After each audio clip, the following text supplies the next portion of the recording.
quite often we see writers and authors writing long books and pieces which take quite a bit of time to read.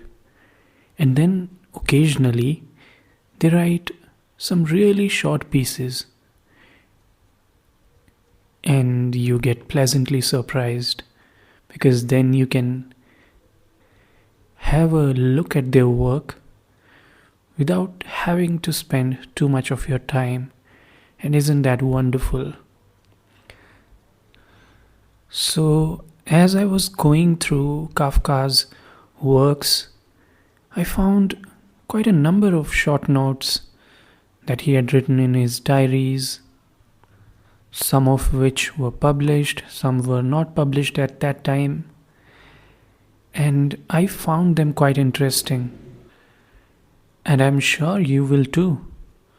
So here's what I'm going to do. I'm going to read some of those really short notes for you. And the first one is called Absent-Minded Window Gazing. Window gazing is such a really interesting activity which we don't talk about much. So let's see what Kafka has to say. What are we to do with these spring days that are now fast coming on? Early this morning, the sky was grey. But if you go to the window, now you're surprised and lean your cheek against the latch of the casement.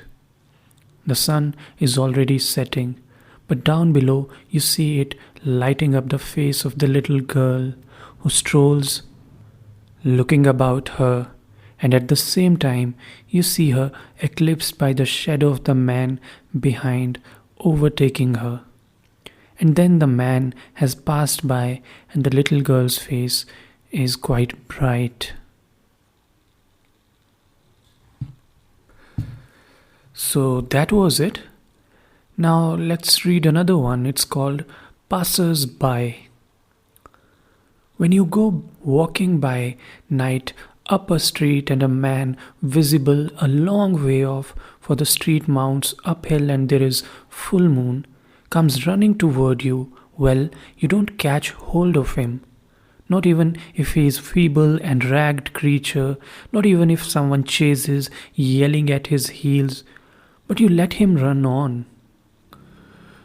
For it is night, and you cannot help it if the street goes uphill before you in the moonlight, and besides, these two have maybe started that chase to amuse themselves, or perhaps they are both chasing a third.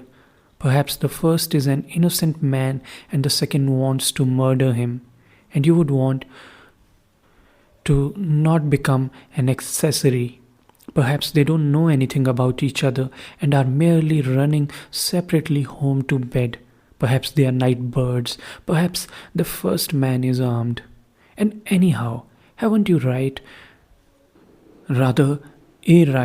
to be tired? Haven't you been drinking a lot of wine? You're thankful that the second man is now long out of sight. And the next one is called Bachelor's Ill Luck.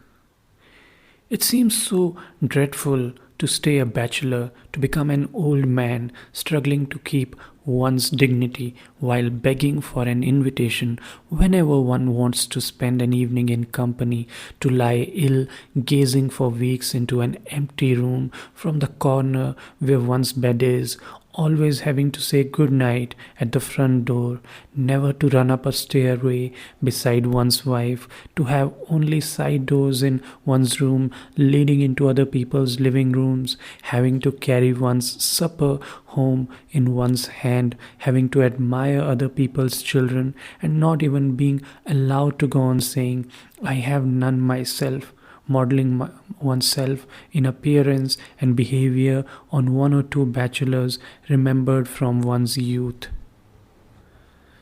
That is how it will be, except that in reality, both today and later, one will stand there with a palpable body and a real head, a real forehead, that is, for smiting on with one's hand. And the last one that I'm going to read, it's called The Top.